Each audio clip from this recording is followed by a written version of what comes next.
మానవులంటే నీ స్నేహితులు కానీ, నీ బంధువులు కానీ, నీ ఇరుగు పొరుగు వారు కానీ, నీవు మోయ సఖ్యము కానీ బరువులు నీ మీద పెడతారు. కనిపించిందల్లా తీసుకోమ్మా, ఏమైందిలే, వాయిదాల్లో కట్టొచ్చులే అంటారు.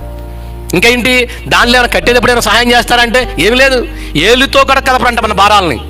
ఈ లోకంలో ఏ మనుష్యుడు కూడా మనం కలిగి ఉన్న రుణ భారాలే కానీ, లేదన్నా ఆర్థిక భారాలే కానీ, ఈ లోకంలో ఏ భారాన్ని కూడా ఏ మనిషి కూడా కనీసం ఏళ్ళుతో కూడా కదిలింపలేరు. అంటే ఏ విధంగానూ సహాయం చేయలేరు.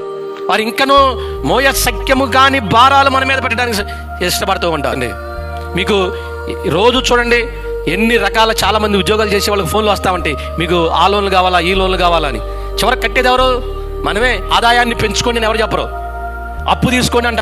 తెలివిగల వాళ్ళు చేయాల్సిన పని ఏంటంటే అప్పు కాదు చేయాల్సింది, సంపాదన పెంచుకోవడానికి ప్రయత్నం చేయాలి కానీ మన మీద భారం పెంచుకోవడానికి ప్రయత్నం చేయకూడదు.